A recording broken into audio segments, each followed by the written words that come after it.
Hi, I'm Dave from Clap Clap Riot. Clap Clap Riot are a dirty pop band that have been around since around about 2008. We released an EP in 2009 called TV Knows Better, and since then we've been working hard on our full-length record. Clap Clap Riot was formed with just a bunch of us. We were three friends at school and we kind of ended up working on music from that point on. It's been through a couple of different monikers. We were listening to new metal at some point way back when, and I think that the greatest thing about being in a band is just getting to create music with a bunch of different people. It's like everyone being able to do a painting that everyone puts a little bit into it, because you never really know exactly what the end outcome is going to be when, 3 or 4 people are working on a track as such. And the best thing about, not the best thing I suppose, the thing that is really the reality of being in a band, which is fantastic for the way that New Zealand is you've really got to be in it because you love music. You can't be in a band in New Zealand setting out entirely to have the intention to make money and things like that, and that's what keeps us sticking around, that's what keeps us working on material and excited and playing shows and things like that. It's just because we all love music and we love the sum of what we create together as a group and things like that, which I think is what I hope is a healthy way of being in a band, to kind of keep on trucking. The album is called Counting Spins, and it's been in the works for the last 2 years. It's a sort of dirty, poppy, gritty rock album, and it was recorded with Andrew Buckton through York Street and Studio 203, and it's coming out on Friday, June 15th. The album fits sort of under the rock tag as such. A few of the songs are featured on rock radio throughout New Zealand, and the way that we worked towards the record is we kind of fit in a strange way in between an indie type of feel and a rock feel, and I think we've all very much got indie hearts inside us, but we wanted the mix to be accessible for rock radio, so that's why we got someone like Andrew Buckton on board to help us out with that.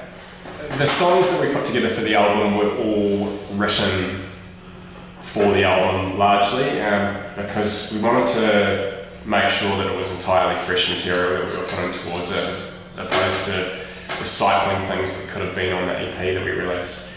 But we also ensured with every single track that we recorded for the album that we had tried it out under a live circumstance to make sure that the tracks worked live, and that also gave the affirmation that we thought the songs were good enough to put forward for the album. And with trialling the songs out live, it's also great for the writing process, because you do sometimes get situations where if it's not quite gelling live, you make a couple of tweaks and then the song in itself is better. Say if something's too stoppy, starty or something like that, it might sound good on the recording but not as good under a live demo. So that's kind of the main way we focused on working through the album. I think one of the challenges for bands today is within New Zealand there's a slight chance of being pigeonholed with a particular genre that you play in.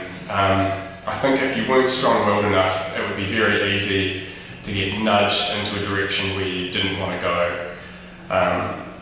The way that the stations sort of separate within the country is it is very dead set rock, dead set pop, dead set indie, that we don't really have as much of a blend as something like Australia might do.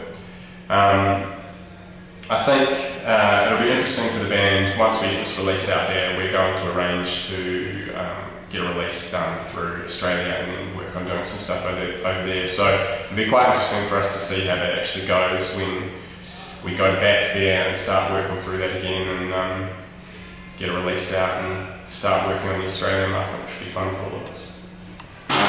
Once the album's out on the 15th, we will be doing a release show on the actual night of the 15th, and then we're going to be arranging tours around the country that are in the works, which will be sometime around July.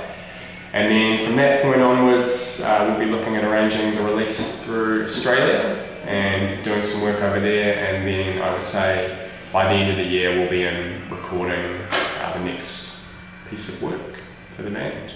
The way that it's interesting the way that the music industry is working at the moment with there's more of a demand, I think, for people wanting to get their hands on material, and bands constantly need to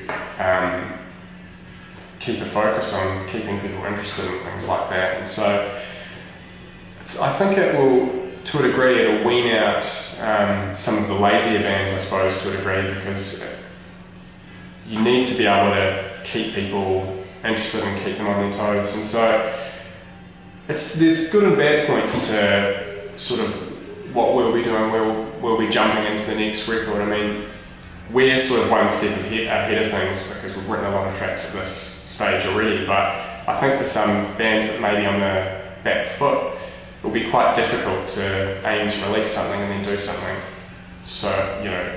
at quite a quick rate afterwards. So it's just interesting, the way that the industry has sort of changed. It seems to be like heading back in the way that the sort of 60s worked, where releases were sort of an album every 6 months and EPs and singles were a relatively constant stream going on. I think that because it's been a relatively big gap between our first release, the EP, and this present album, that people might think that we've been sitting on our hands to a degree, but we've been really busy working the last couple of years that we've been doing this, that to the point we've had the album recorded for a wee while, that we've actually worked on the next release from that point onwards, and we're already sitting on a handful of demos, so it's all still going to be new material. It's not offcuts from the first album. That means that we're going to have a good ability to give the people the next effort relatively quickly, and it's something that we think is really important, to just keep things going and also ensuring that we're going to put great material out as opposed to just using some shrapnel, some B-sides that have come from the album work. It's all going to be fresh stuff that we end up reworking on at the end of the year. Thanks for watching. Check out our album that comes out on the 15th of June. It's called Counting Spins, and it'll be available on iTunes and all that sort of carry on. Cheers.